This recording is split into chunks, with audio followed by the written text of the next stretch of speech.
नमस्कार, हमारे चैनल में आपका स्वागत है। मैं हूं रामचंद्र मौर्य। साथियों, 2024 लोकसभा चुनाव चौंकाने वाला है, विपक्ष के लिए भी और सत्ता पक्ष के लिए भी। दोनों के गरूर को, दोनों के अहंकार को इस चुनाव ने तोड़ दिया है। जैसा कि कहा जाता था कि 2024 का चुनाव पिछले अन्य चुनाव की अपेक्षा बिल्कुल अलग हट करके है और अलग हट करके नतीजे आएंगे। वैसा ही हुआ। न तो सत्तारूढ़ पार्टी भारतीय जनता पार्टी की जीत हुई और न इंडिया गठबंधन, जो शक्तिशाली न होने के बावजूद दंभ भर रहा था। कांग्रेस के नेता इंडिया की सरकार बनाने की बात कह रहे थे। दोनों के अहंकार को तोड़ने का काम इस देश के 97 करोड़ मतदाताओं ने किया है। और आज नरेंद्र मोदी जब कह रहे हैं कि हम हारे नहीं हैं, जीते हैं, पहले से भी अधिक मजबूत हुए हैं, तो इसका मतलब यह है कि प्रधानमंत्री नरेंद्र मोदी अपनी पिछली गलतियों को स्वीकार नहीं करना चाहते हैं। और जिस तरह से तानाशाही अहंकारी रवैया अपना करके पिछले 10 सालों में इस देश का बेड़ा गर्क किए, देश को बेचने का काम किए, देश को विपक्ष मुक्त करने का काम किए, वह आगे भी चलता रहेगा। अगर पिछली गलतियों को वो सही ठहरा रहे हैं तो यही अनुमान लगाया जा सकता है कि प्रधानमंत्री नरेंद्र मोदी 2024 के चुनाव से कोई सबक नहीं लिए हैं। और उनका अहंकार आज भी अगर 7वें आसमान पर चढ़ करके बोल रहा है तो इसका मतलब है कि भारतीय जनता पार्टी जो 303 सीटें लाई थी 2019 के चुनाव में, आज 240 पर आ गई है। 63 सीटों की कमी हुई है। और जो जीत का जादुई आंकड़ा होता है 272, उससे 32 सीटें कम हैं। लेकिन भारतीय जनता पार्टी को अपनी हार नहीं दिख रही। अगर दो गठबंधन जो कि ठीक ठाक मेजॉरिटी में सीटें लेकर के आए हैं, इनकी जीत नहीं हुई होती तो क्या प्रधानमंत्री नरेंद्र मोदी तीसरी बार शपथ ले सकते थे? कतई नहीं ले सकते थे। ऑपरेशन लोटस उसी तरह से चलता रहेगा जिस तरह से पिछले 10 सालों में चला है। हाव भाव और संकेत से तो यही समझा जा सकता है कि प्रधानमंत्री नरेंद्र मोदी और अमित शाह में कोई आमूल चूल परिवर्तन नहीं होने वाला है। इनकी राज करने की जो स्टाइल थी, इनकी राज करने की जो परंपरा थी, उससे अलग नहीं हटेंगे। और यदि ऐसा होता है तो क्या यह सरकार 2 महीने भी चल सकती है? हमें तो ऐसा नहीं लगता है। आपको हम बता दें कि एनडीए के घटक दलों में से छोटे घटक दल भी और बड़े घटक दल भी, नायडू भी और नीतीश भी इंडिया गठबंधन के बड़े नेताओं के संपर्क में हैं। अगर नायडू स्टालिन से मिलते हैं सार्वजनिक रूप से और छिप छिप करके नीतीश कुमार भी तेजस्वी यादव से मिलते हैं या प्लेन में चलते समय उनके बगल बैठ करके गुफ्तगू करते हैं, तो वह गुफ्तगू कैसी और क्या होती होगी आप सहज ही अनुमान लगा सकते हैं। और नीतीश कुमार का जो चरित्र रहा है उनके राजनीतिक कैरियर का, खास करके जब से वह भारतीय जनता पार्टी के साथ जाकर के मिले और उसके बाद कई बार फिर से वापस आए हैं और आना जाना उनका लगा रहा है। और उन्होंने जब 2022 में बीजेपी और एनडीए गठबंधन को टाटा बाय बाय बोला था तो कहा था कि हम मर जाएंगे लेकिन भारतीय जनता पार्टी एनडीए में अब कभी नहीं लौट करके जाएंगे। और उन्हीं नीतीश कुमार ने फिर से पलटी मारी और खेला बिगाड़ दिया इंडिया गठबंधन का। वरना अगर नीतीश कुमार साथ होते तो आज भारतीय जनता पार्टी के प्रमुख नरेंद्र मोदी शपथ नहीं लिए होते, बल्कि इंडिया गठबंधन से या तो मल्लिकार्जुन खड़गे या राहुल गांधी या नीतीश कुमार कोई भी प्रधानमंत्री बने होते तो चुनावी इतिहास में 2024 दर्ज किया जाएगा, इसलिए कि एक मीर जाफर जयचंद बन गया था नीतीश कुमार, और जिस तरह से प्रधानमंत्री नरेंद्र मोदी ने तानाशाही रवैया और अहंकार का परिचय दिया था अपने 10 साल के राज में, और जिस तरह से गरीबों को गरीब, अमीरों को अमीर बनाने के लिए अरबों खरबों का वारा न्यारा किया था, जिस तरह से संविधान को खत्म करके मनुस्मृति को लागू करने, हिंदू राष्ट्र बनाने का इरादा जाहिर कर दिया था, इनके सांसदों ने पार्टी लाइन से या आरएसएस की लाइन से अलग हट करके कुछ नहीं कहा था। पार्टी लाइन और आरएसएस की विचारधारा को ही व्यक्त किया था। तो भारतीय जनता पार्टी और आरएसएस के अंदर इस हार के बाद भले ही जोड़ तोड़ करके सरकार बना ली गई हो, तो क्या इस हार के बाद आत्ममंथन करेंगे कि संविधान के बारे में उनके घटिया ख्याल हैं, लोकतंत्र के बारे में उनके घटिया ख्याल हैं, धर्मनिरपेक्षता के बारे में, समाजवाद के बारे में, समानता के अधिकार के बारे में उनके घटिया ख्याल हैं, और अगर इन घटिया ख्यालों से मुक्ति नहीं पाएंगे तो अभी तो आधी अधूरी हार हुई है। मध्यावधि चुनाव में सुपड़ा साफ हो जाएगा भारतीय जनता पार्टी का, और हो सकता है कि कांग्रेस को तो भारत मुक्त नहीं कर सके, लेकिन बीजेपी ही मध्यावधि चुनाव में भारत मुक्त हो जाए। मध्यावधि चुनाव बहुत दिन नहीं है, कभी भी हो सकता है। गठबंधन सरकार जिस तरह से बनी है और जिस तरह से एक विरोधी विचारधाराएं मिलकर के सरकार बनाई हैं, नीतीश कुमार और नायडू धर्मनिरपेक्षता और संविधान में विश्वास रखते हैं, इस देश की साझा संस्कृति में विश्वास रखते हैं, बाबा साहब अंबेडकर में विश्वास रखते हैं। लेकिन भारतीय जनता पार्टी और आरएसएस किस पर विश्वास रखता है, किसी से छुपा नहीं है। ये गोडसे में विश्वास रखते हैं, सावरकर में विश्वास रखते हैं, जिसने द्विराष्ट्रवाद का सिद्धांत चलाया था, भारत को अलग करने और पाकिस्तान को अलग करने का सिद्धांत सबसे पहले सावरकर ने ही चलाया था, और उसी की ये पूजा करते हैं। तो गोडसे, सावरकर, हेडगेवार और जितने भी भारतीय जनता पार्टी के महापुरुष और चिंतक रहे हैं, उन्हें लेकर के भारतीय जनता पार्टी आगे बढ़ रही है। और अगर उन्हें लेकर के आगे बढ़ेगी और संविधान के खिलाफ सिर्फ बयानबाजी से उसकी सत्ता के सामने प्रश्न चिन्ह खड़ा हो सकता है, तो जिस दिन भारतीय जनता पार्टी आरएसएस के सिद्धांतों को लागू करना चाहेगी, समझ लीजिए उस दिन कौन सा खेला होगा। और इस देश के 97 करोड़ मतदाता भारतीय जनता पार्टी को किस तरह का पाठ, कैसा सबक सिखाते हैं। हमें लगता है कि नरेंद्र मोदी इन चुनावों से कोई सबक लेने वाले नहीं हैं, क्योंकि जो उनकी राज करने की स्टाइल है, जो उनका ऑपरेशन लोटस है, जो उनका सीबीआई ईडी आईटी है, जो उनका साम दाम दंड भेद है, जो उनका गोदी मीडिया है, जो उनका आईटी सेल है, ये सब के सब नहीं सुधर सकते हैं। और इनकी जो मूल विचारधारा है कि हिंदुत्व को आगे बढ़ाना, बाकी धर्मों को खत्म कर देना या उन्हें दोयम दर्जे का इंसान बना देना, चाहे वो मुस्लिम हो, चाहे वो जैन हो, चाहे वो बौद्ध हो, चाहे वो ईसाई हो, तमाम ऐसे धर्म भारत में विद्यमान हैं और हमारी साझा संस्कृति उनको लेकर के आगे बढ़ रही है। उन सभी धर्मों को खत्म कर देना चाहते हैं या उन्हें दोयम दर्जे का धर्म बना देना चाहते हैं।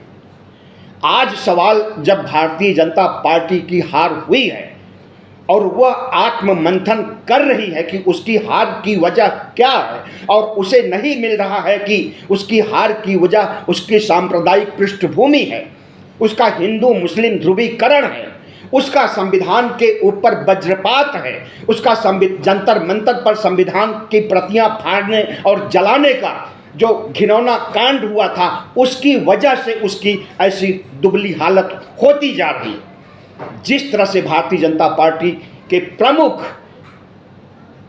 प्रधानमंत्री नरेंद्र मोदी और गृह मंत्री अमित शाह ने पिछले 10 सालों में अपने तानाशाही रुख और अहंकारी रवैया का परिचय दिया था, संविधान को नजरअंदाज किया था।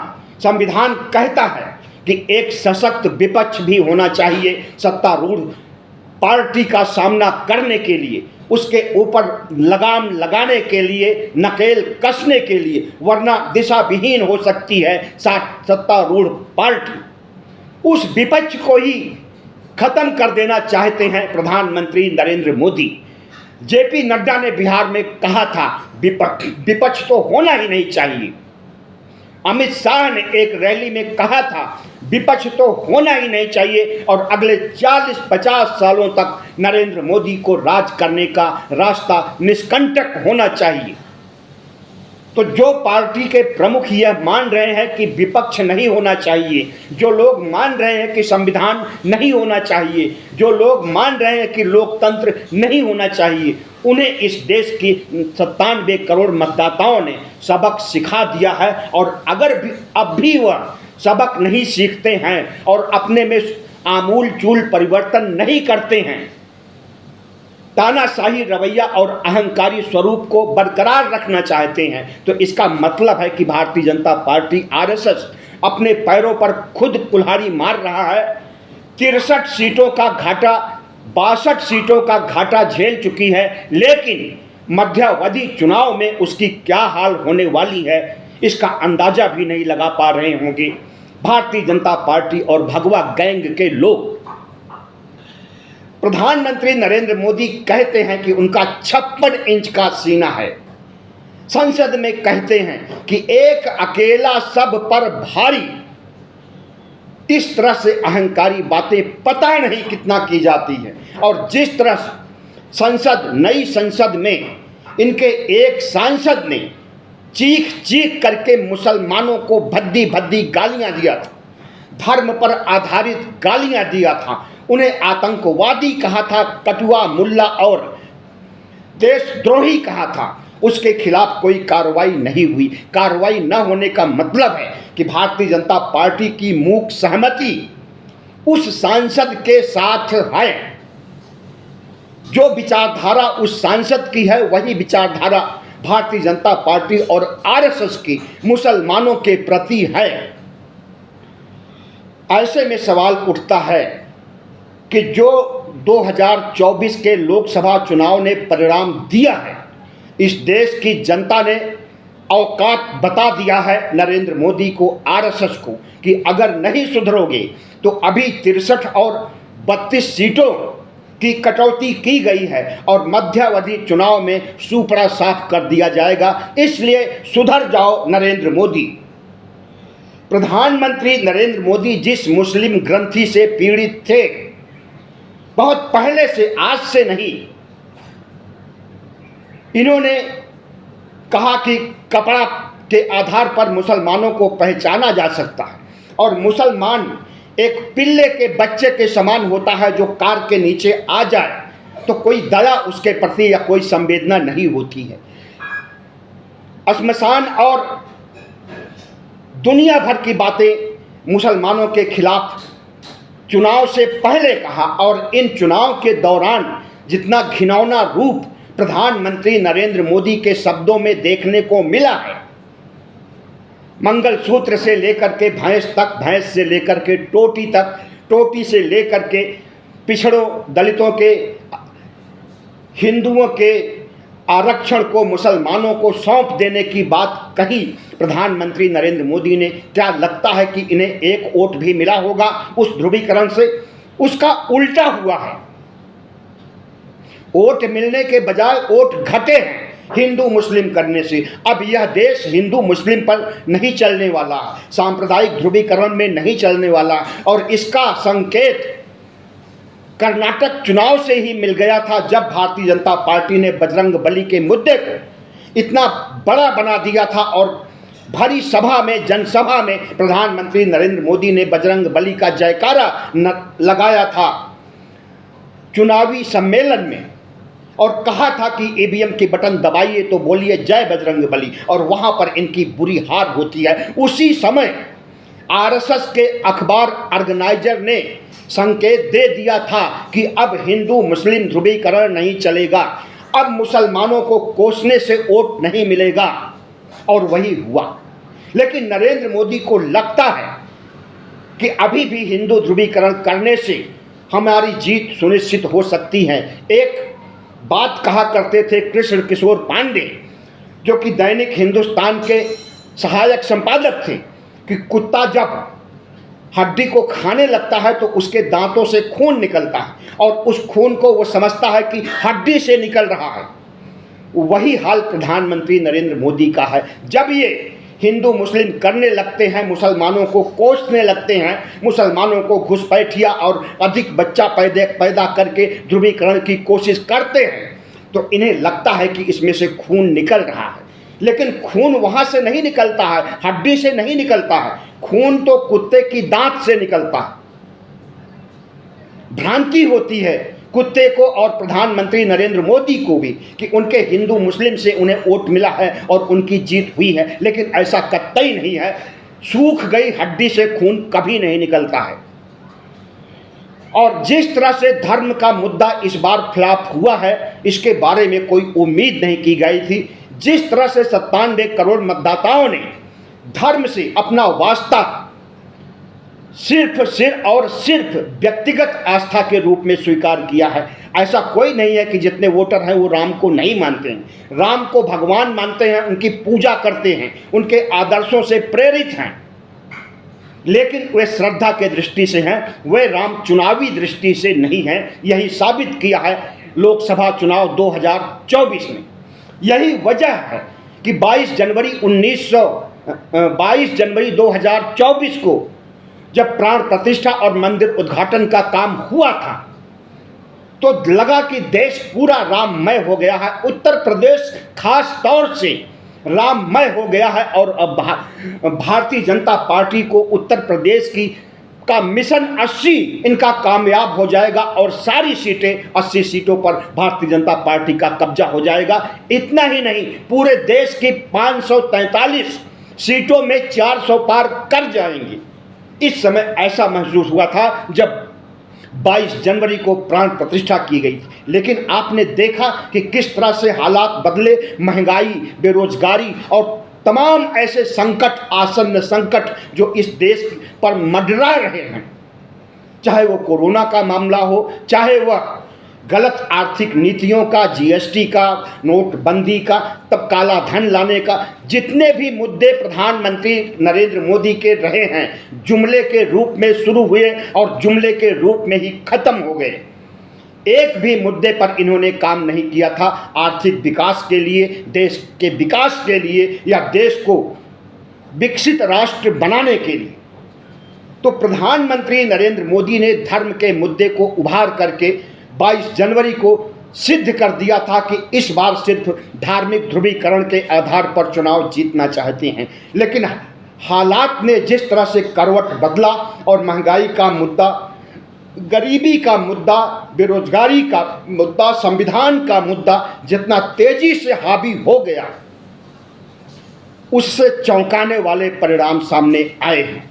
और इन परिणामों के आधार पर अगर भारतीय जनता पार्टी को अभी भी लगता है कि उसकी पहले की नीतियां या उसकी विचारधारा या उसके संस्कार अभी भी वही रहेंगे जो पहले थे, तो हमें लगता है कि भारतीय जनता पार्टी बहुत गलतफहमी में है और वह जिस रास्ते पर चल रही है और जिस तरह से नरेंद्र मोदी अभी भी दंभ भर रहे हैं कि हमारी जीत पहले की तरह हुई है और अब हम पहले के तरह ही मौजूद हैं, पहले से ज़्यादा ताकतवर हुए हैं।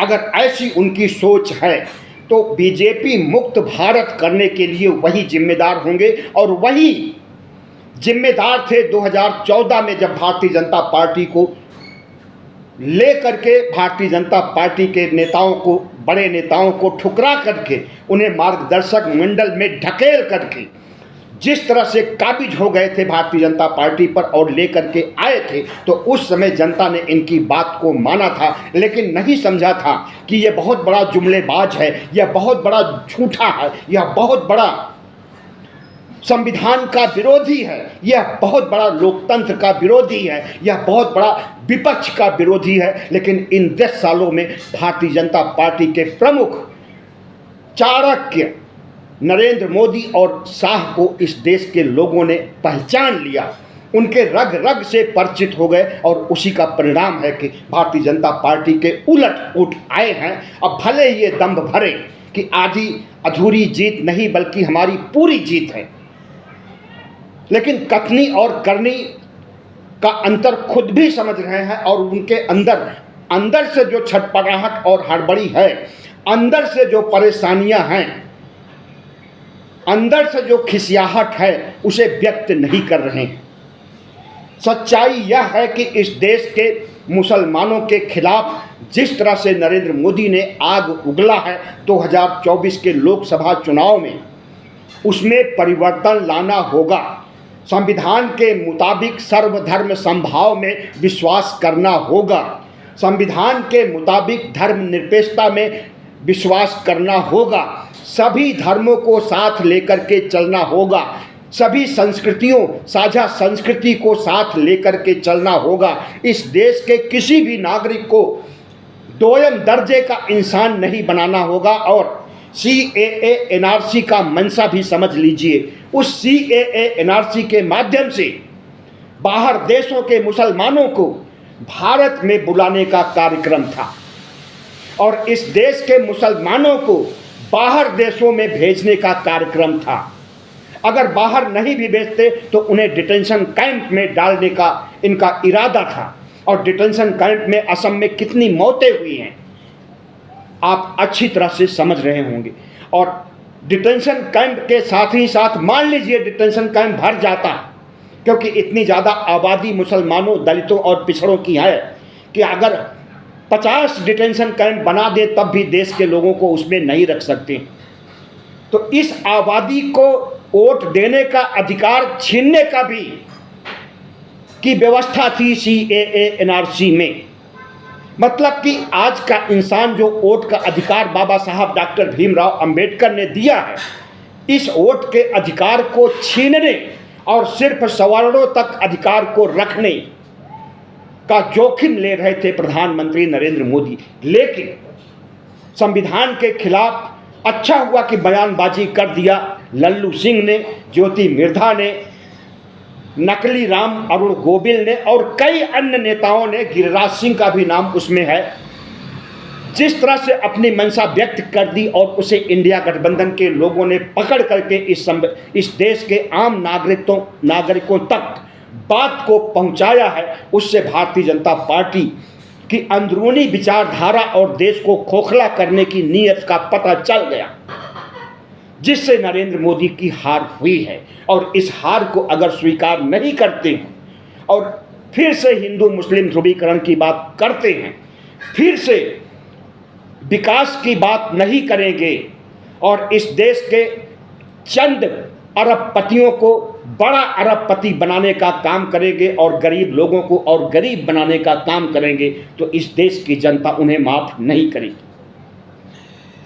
प्रधानमंत्री नरेंद्र मोदी की जो गतिविधियां हैं, अभी तो 9 जून को शपथ लिए हैं और कॉमन मिनिमम प्रोग्राम भी नहीं बन सका है। अगर कोई साझा सरकार होती है तो उसका कॉमन मिनिमम प्रोग्राम होता है, न्यूनतम साझा कार्यक्रम होता है कि इन मुद्दों पर हमें काम करना है और देश को आगे ले जाना है। और हमें तो लगता है कि अभी प्रधानमंत्री नरेंद्र मोदी की वही नीतियां, वही मंशा, वही विचारधारा काम करेगी जो 10 सालों तक थी। लेकिन हमें ऐसा भी महसूस होता है कि चंद्रबाबू नायडू और नीतीश कुमार के जो 2 बैसाखियां हैं, इन बैसाखियों की वजह से इन्हें झुकना पड़ेगा और अपने ऑपरेशन लोटस कमल पर विराम लगाना पड़ेगा, सीबीआई ईडी आईटी पर विराम लगाना पड़ेगा, साम दाम दंड भेद पर भी विराम लगाना पड़ेगा। यदि ऐसा नहीं करेंगे तो समझ लीजिए क्या होने वाला है भारतीय जनता पार्टी के साथ। और अब तो आरएसएस भी नहीं साथ दे रहा है भारतीय जनता पार्टी का। आरएसएस प्रमुख खुल करके मंच के में भाषण दे करके नरेंद्र मोदी को जिस तरह से घेरा है, ऐसा आज तक कभी नहीं हुआ। और जब आरएसएस हाथ खींच लेगा तब भारतीय जनता पार्टी की क्या हालत होगी अनुमान लगाया जा सकता है। बहुत बहुत धन्यवाद। हमारे चैनल को सब्सक्राइब कीजिएगा, लाइक कीजिएगा और शेयर कीजिएगा।